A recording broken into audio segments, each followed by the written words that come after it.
if you're sitting there listening to this and your content strategy and content plan is sitting on a spreadsheet, just consider looking at something like Trello or ClickUp as a means of getting on the road to efficiency. B2B Content Strategist is the podcast where you'll hear actionable advice and strategic guidance from content marketing leaders. I'm Amy Woods, CEO of Content 10x, and I sit down with leading B2B marketers to discuss how they overcome challenges with limited time and resources and execute winning campaigns time after time. If you want to improve and streamline your content marketing, keep listening.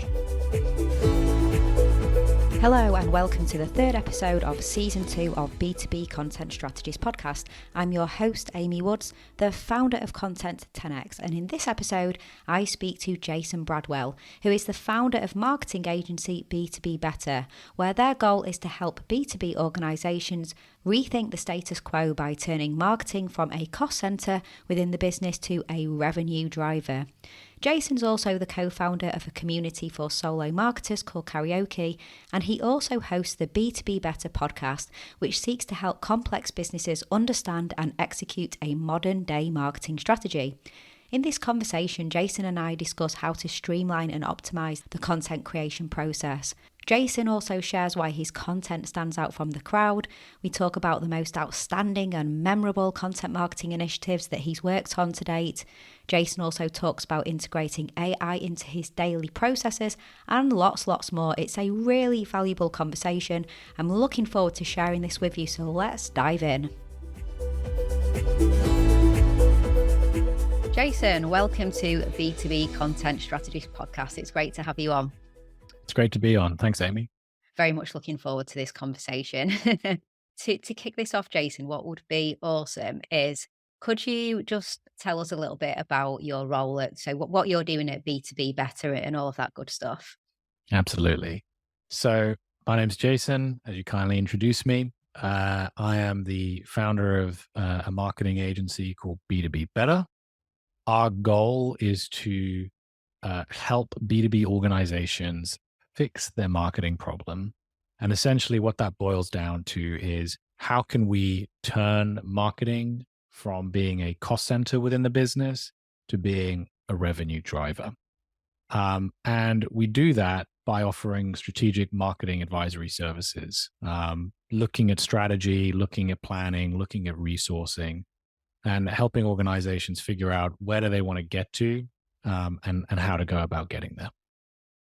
Really interesting. And it says on your LinkedIn that you work with some of the most visionary B2B solutions companies to rewrite the status quo on how to win in 2023. What I'd love to know, firstly, how would you define most visionary B2B solution companies? So what do you look for in that to start with?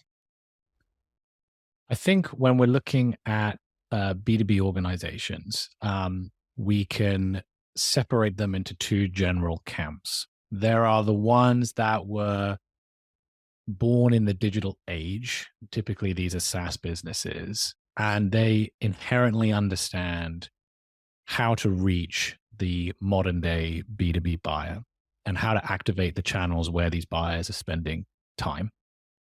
And then you have another large group of B2B organizations that were born outside of the digital era, who have been around for a long time, and they are very successful for all intents and purposes, but they largely rely on outdated go-to-market strategies. Think of things like, cold outreach, cold outbound, relying on referral networks, doing the odd trade show every year, pumping out a press release when they think they've got something to say. But largely speaking, that's what marketing encapsulates. For me, when I'm looking for visionary B2B companies, it's turning to that second group, the ones who have been operating within a certain status quo for a long period of time, but they recognize that there is a need to evolve lest they become extinct. Because every industry, every sector, every vertical is changing, some faster than others, but it is a certainty that if you do not evolve beyond that conventional, predominantly sales driven go-to-market commercial strategy, you will begin feeling the effects of younger, nimbler competitors nipping at your heels. So when I say visionary, it's looking at that second group of customers who recognize that, and they're willing and prepared to invest in making the changes they need to make to continue winning business from the modern day B2B buyer. Yeah, I absolutely love that. And I think you have just made me realize that you've defined who we work with as well, actually. So I have a meeting with our CMO later, and something that we'll be talking about is that ICP for us. And you've just explained them. So I'm just gonna reply back with what you just said. Fantastic. When you talk about rewrite the status quo, what does that typically look like for you in terms of what you're doing there? I think it's about understanding the difference between in-market and out-of-market customers. As B2B marketers, if you spend any time on social media, on LinkedIn, undoubtedly you will have come across the stat from the Ehrenberg Bass Institute that 95% of B2B buyers on general across any industry are considered out of market at any given time. That is to say that they fit every attribute and characteristic that you're looking for to define what is a good fit customer, but they're just not in a position to buy right now. They don't have that demand to buy right now. That means that there's 5% of in-market customers. And this 5% is where the majority of B2B businesses focus their time and their attention in trying to capture that in-market demand. But it's not just you trying to capture it, it's all of your competitors as well. And for the most part, you're ignoring or you're not investing in creating demand with that 95% of great fit customers, but just not ready to buy today. So when we talk about, rewriting the playbook, upending the status quo, it's about helping B2B businesses think about what can we do to nurture that 95% vast majority of out-of-market customers that we could be selling to at some point in the future, building out, in turn, medium to long-term pipeline. And I think that's where a lot of B2B businesses fall short. It's also the area where marketing best plays, right? If there are customers who are ready to buy, sales are the best function within the business to help them get over the line and convert. When it comes to generating and nurturing that demand with the remaining 95%, that very much fits in marketing's wheelhouse. So that's what we try to do here at B2B Better. Yeah, that's really interesting, and obviously very, very well needed and worthwhile activity to be supporting the businesses with. In terms of yourself, so at B2B Better, I know you've got a very successful podcast and you create lots of awesome content. How do you streamline and optimize all of the content and marketing that you do for yourself? So as a business owner, I think it's important that you practice what you preach. And by no means am I saying that there is not a place for direct sales, referrals, cold outbound. There is definitely a place when it comes to capturing demand within that 5% of in-market customers. But I've always said with B2B Better as a business, especially as a solo operator right now, I want to do as little of that as possible. I want to nurture as much demand as I can well in advance with the 95% of out-of-market customers so that they're coming to me when that switch flips and they are in need for strategic marketing services. Yeah. Mm. And the way I do that is by creating high quality, pain point focused content through the podcast, which is also named B2B Better, and my newsletter B2B Bite, and being active in the channels where my buyers are spending time, which is predominantly, LinkedIn.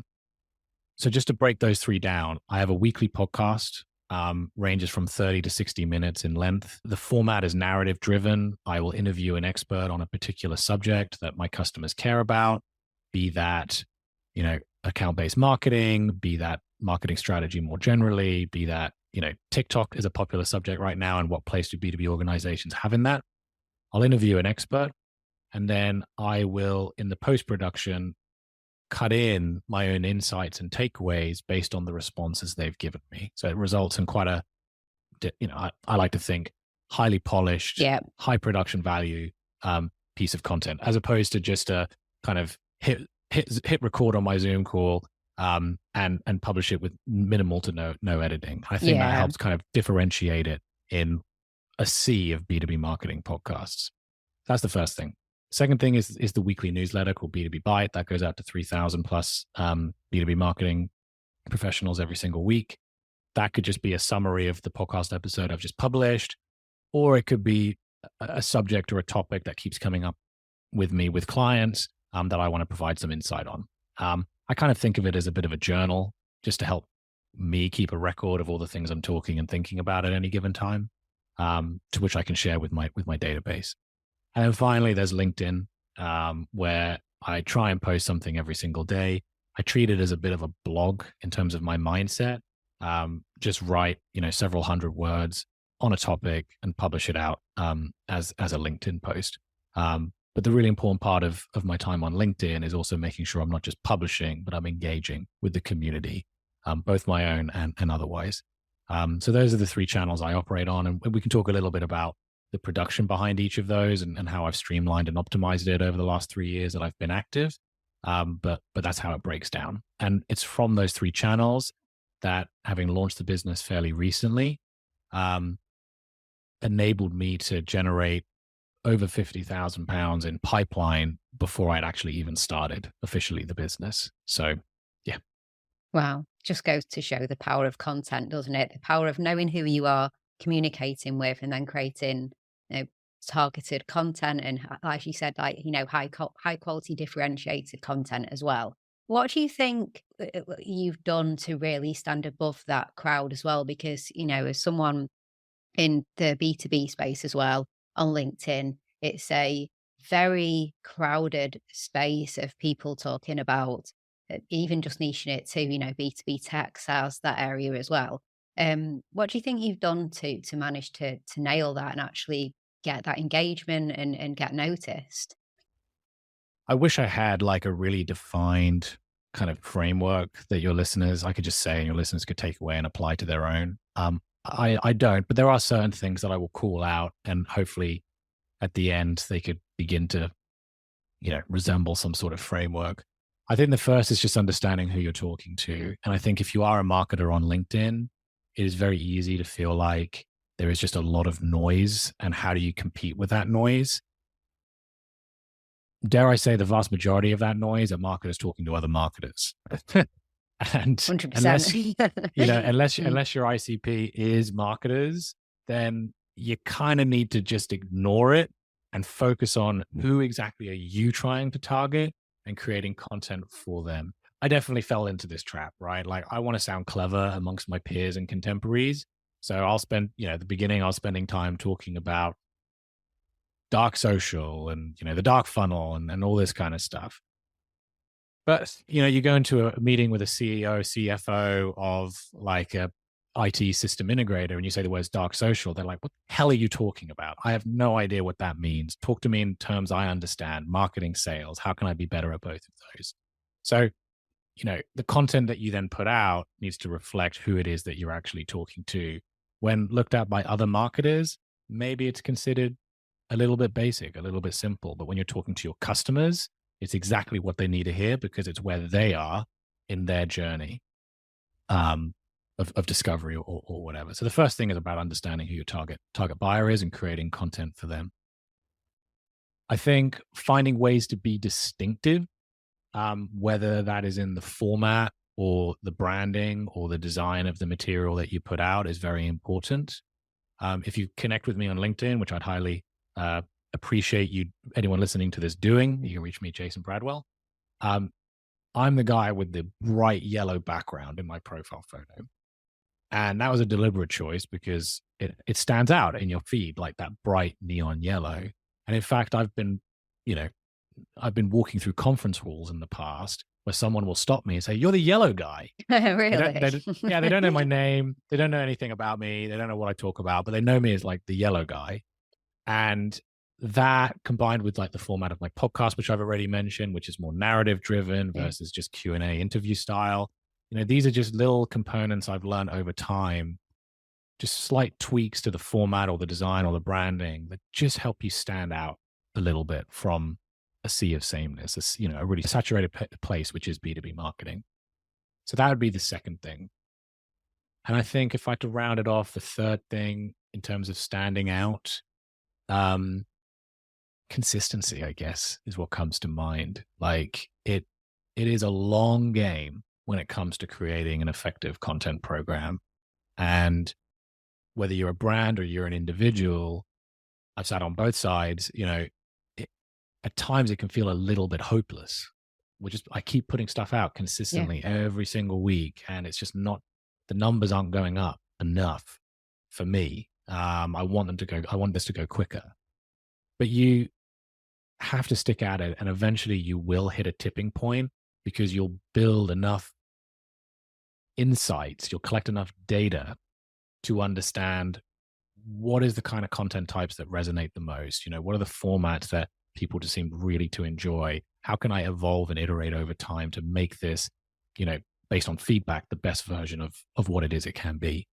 And you can only get there if you're consistent. So even if you feel helpless and hopeless, I should say, that things aren't working, just getting the reps in and being consistent and constantly appearing in people's feeds, you will hit that tipping point. And just being present can help you stand out.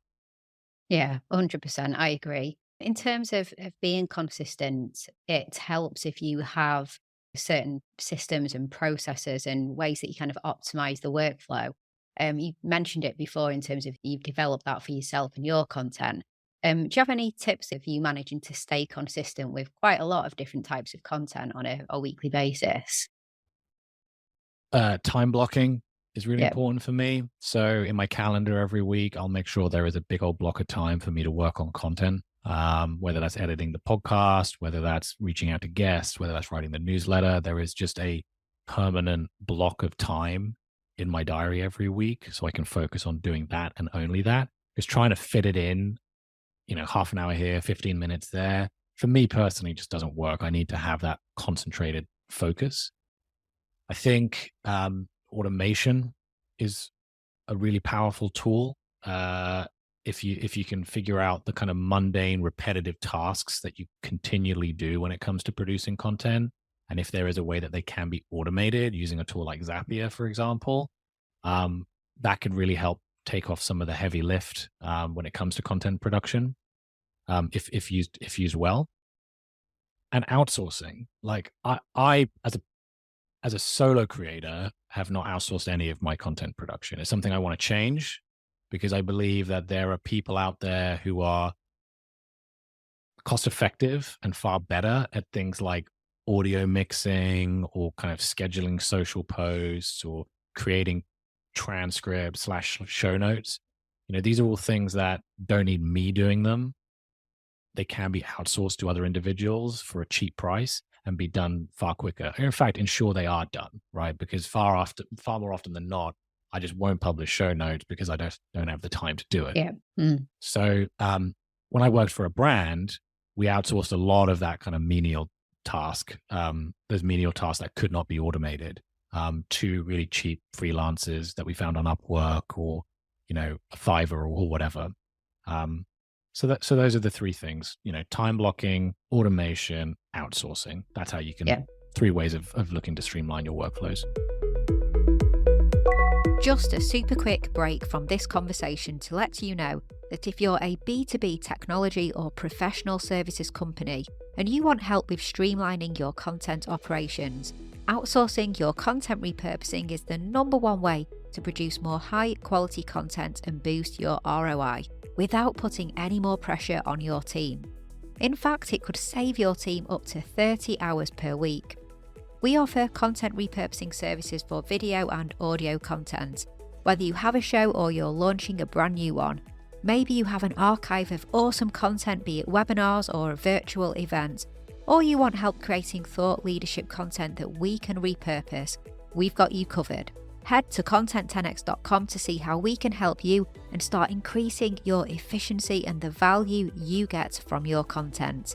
Now back to the conversation. And have you done much in the world of like AI from the point of view of there's an awful lot of conversation at the moment about obviously ChatGPT and, how AI is creeping into workflows for all aspects of content creation, publishing, production, etc. What are your thoughts on that? Mm, it's a really interesting one, isn't it? I mean, Yeah. I've used ChatGPT a little bit over the last couple of weeks, and I think it's a great tool for ideation. Um, I think, as I've been struggling a little bit to think of how to phrase a particular paragraph or to come up with a few ideas, the fact that you can just kind of like feed in an input and get an output that can then just help unstick you and keep you moving, I found very useful. I've not used it as of this point, other than just for a small experiment, like copy pasting the content that it produced and putting it out there into the world. I did actually write a LinkedIn post a couple of weeks ago, which was purely chat GPT. And that was just to see like what happened. Did it get like a hiring number of likes and posts? And it didn't. And I think that kind of talks to the fact that we shouldn't be too scared just yet that these tools are going to take our jobs as content creators, because they're not quite there yet. Could get there though. One thing that I've been playing around with in the last couple of weeks is how do I combine Chat GPT in some of my Zapier workflows. So I've set one up, which is basically when I finish editing a podcast episode, I drop it into a Google Drive folder. That episode is then through Zapier sent to Trint, where a transcript is created. That transcript is then pulled back into Google Drive into a separate folder. That transcript is then thrown into OpenAI with the command create show notes based on this transcript, which will then take that output from OpenAI and put it back into a Google Drive folder. So without me doing anything, I've just uploaded the file into a Google Drive folder. I've gotten a transcript and I've gotten AI generated show notes based off of that transcript. Those show notes need some work, right? They can't be taken as is. Spelling errors, grammar errors, B2B is always, B and then the word to and then B, Yeah. things like that. And, sometimes it misses a little bit of the nuance that I think a human can provide when it comes to interpreting a transcript and creating a set of premium show notes.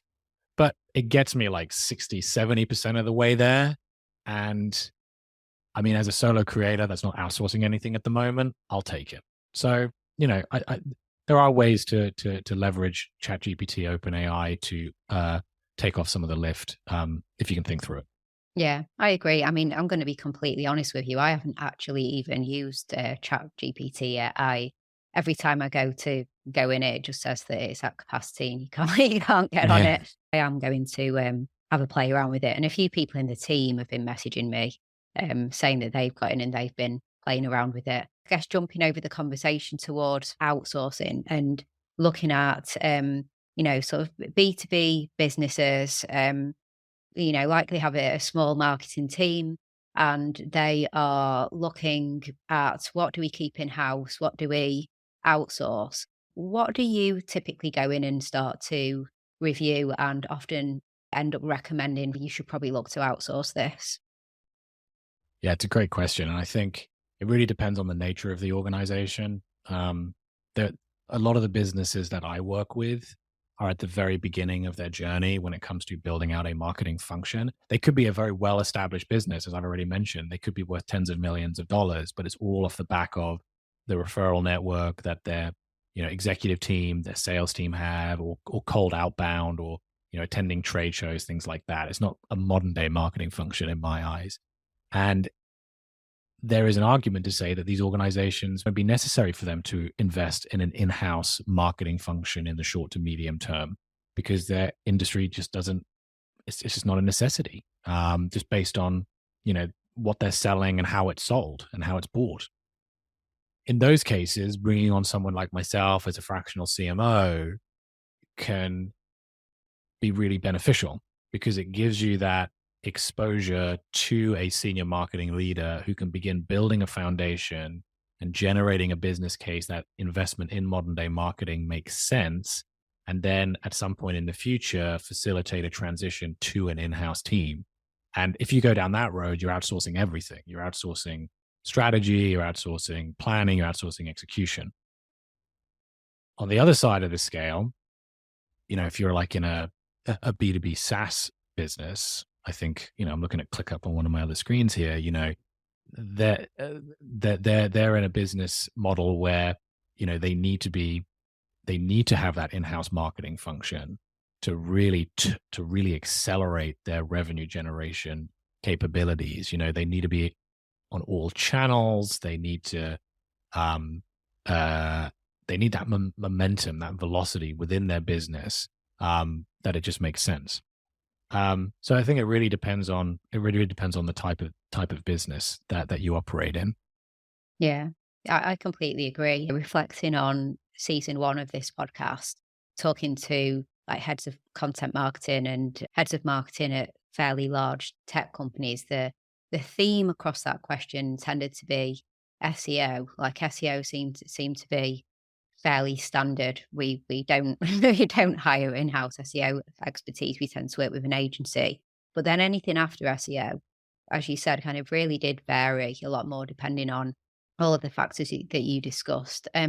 In terms of your content marketing initiatives, so you've worked with all sorts of different companies as an advisor and also obviously in-house over your career.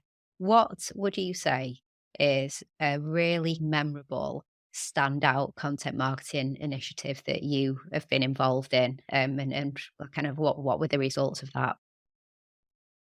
I again, just to frame this question, I have worked for a lot of organizations or with a lot of organizations that are at the beginning of their journey when it comes to building out a marketing team or a marketing function. And as such, they're not taking out Super Bowl ad slots, right? They're not like hiring massive billboards that are sitting in Piccadilly Circus and like doing amazing brand building campaigns where their logos being, shone on the Empire State Building or anything like that. What they do, what they historically have done before they think about, how can we market in the modern day, is they work with a lot of trade associations or trade magazines. And I dare I say they've been hoodwinked a little bit in terms of, spending a lot of money on what is a very poor activation. We get a logo placement in an email blast, or they'll put on an event and they'll say our name while they're introducing a panel or something like that. So when I go into businesses that have these kind of trade association, trade journalism relationships, my first question is, how can we squeeze more value out of that partnership?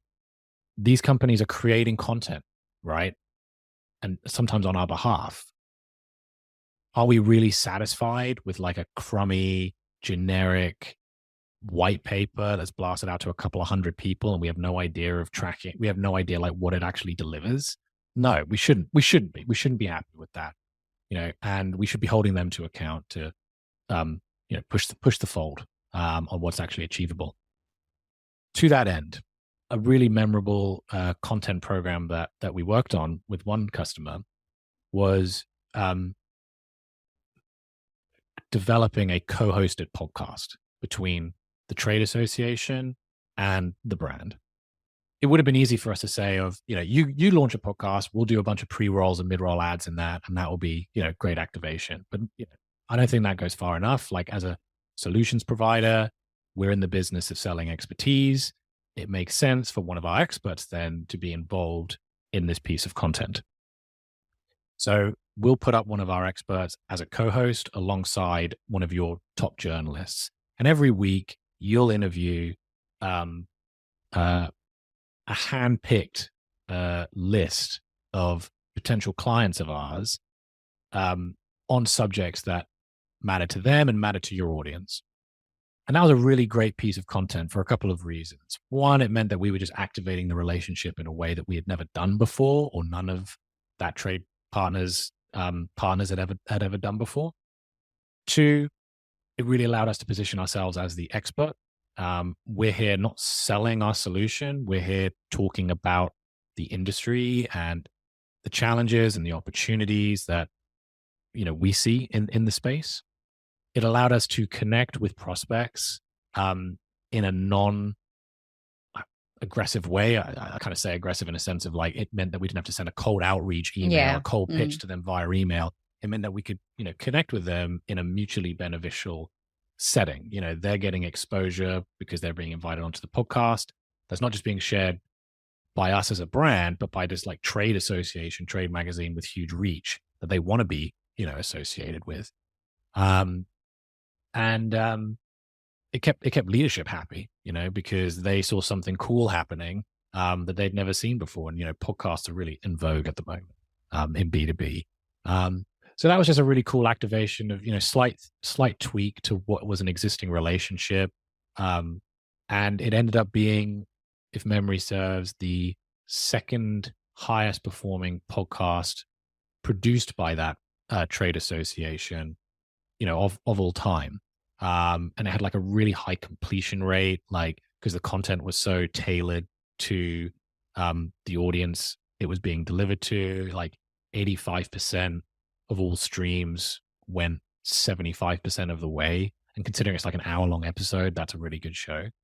And yeah, I mean, long term, we did have proof points where we were talking to customers who referenced that podcast and having listened to that podcast before picking up the phone and speaking to us. So there was also a pipeline angle there as well. So, that's the example that stands out to me.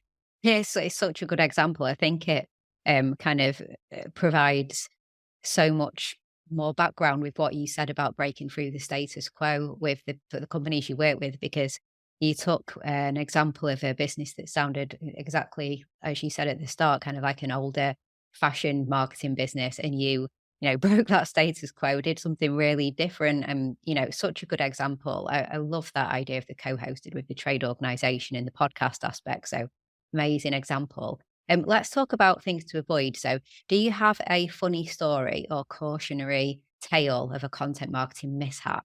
We did have one example where we were organizing this webinar series where we had a really high profile guest due to come in and to join this webinar. This was like right in the midst of the pandemic. And there's a lot of promotion done in advance across, our channels that they were going to come on, and we just never sent them the calendar invite. So they didn't turn up, which is totally. Oh no! What did you do? Did you just did you ad lib and deliver something, or did you? Yeah, so we ended up actually saving it in the end, because we emailed them like half an hour when we realized that this invite had never gone out, that this is going to happen, and we're really, really sorry and apologetic. And if you can make it, please, do make it. But obviously, if you can't, we'll just send an email out telling people it's been canceled. Unfortunately, they could make it. But I guess the takeaway there is, just you need to have some sort of process. Like, it doesn't matter if you're like in a team, like a big team, or a solo marketer, just have a process, have a template of actions that need to occur when you're setting up a recurring content type, be it like a webinar or a podcast or a newsletter or what have you, because you think you remember, you think you know everything it is that you need to do, but just in the heat of trying to keep all these plates spinning and get things through the door, just like the simplest, stupidest activities just slip through the net that can end up being quite catastrophic, as it was in that case. But we managed to save it, fortunately. Yeah, I think you said a moment ago that you were glancing over at your ClickUp board. So big shout out to the Trellos and the ClickUps and the Basecamps and of the world, all those tools you can use to do exactly what you just said, and have a checklist, a repeatable when we run a webinar checklist, and do not forget to tick send the invitation out. And it's also about having the discipline to like actually follow it. Yeah. No matter how senior you are, how often you've done this process in the past, just give it a cursory glance every so often, just to make sure that, I've ticked off everything. Because as I say, I've been doing this for 10 bloody years. I forgot to send the invite out because I thought it'd been done. Or I would have, of course I would have done it. I'm not, I've done it a million times. So just having the discipline, the tool itself is a tool. It needs the process and the discipline around it to actually make it effective. Yeah, exactly. We're going to finish up with 3 quick fire questions. So What is one takeaway tip you'd give to other content marketers to optimize content? In order to optimize the consistency of your content output, you want to just start in one place. So pick one channel or one artifact that you want to create consistently and focus entirely on that for a period of time until you have got it nailed. You've figured out what resonates with your audience in terms of the content itself.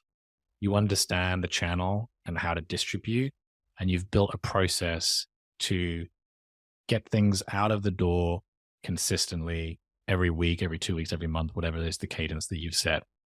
And only until you've got that do you look out and move on to other channels. Now, I'm not saying that you shouldn't repurpose. You can and you should repurpose. If you're creating a podcast, it's a great asset to like rip the transcript, sending out as an email newsletter, create a blog, do a Twitter thread, whatever.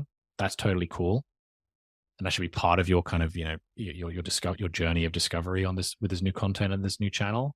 But if you have a podcast and then you think, I also want to set up a newsletter, and it's going to be a distinct, separate asset compared to the podcast, just be mindful before diving in with 2 feet if you're still trying to figure out what works and what doesn't work on the podcast front. Classic marketing dilemma. You spread yourself too thin, you dilute the potency of everything. So just be mindful of that. Yeah. What is a typically overlooked or undervalued tool that you'd recommend to content marketers? I think ClickUp, or any kind of project management piece of software. It's very common. I'm sure you see it all the time that this stuff is managed in spreadsheets or in emails or Word documents or whatever. And I mean, there are tools out there that are either free or super cost effective that can just help provide some structure around consistent content help. So if you're sitting there listening to this and your content strategy and content plan is sitting on a spreadsheet, just consider looking at something like Trello or ClickUp as a means of just getting on the road to efficiency. Yeah, 100% agree. And finally, so on B2B Content Strategist, we speak to leaders like yourself in the B2B marketing world, particularly with like a tech focus. Who do you think we should be speaking to on the show? Who stands out to you? I would recommend one of my former guests on B2B Better, a guy called Ronnie Higgins, who is the head of content for OpenPhone. And I love chatting with Ronnie, both when we're recording and when we're not, because I think he has a real modern day view on building out a media program, a media organization within a B2B business.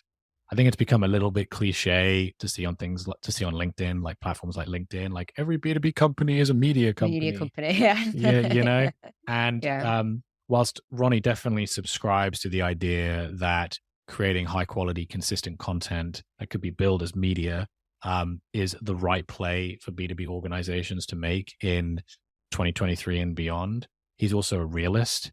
And he has spent a lot of time thinking about the theory behind building out media programs and where it makes sense and where it doesn't and how to do it. So I'd recommend speaking to Ronnie.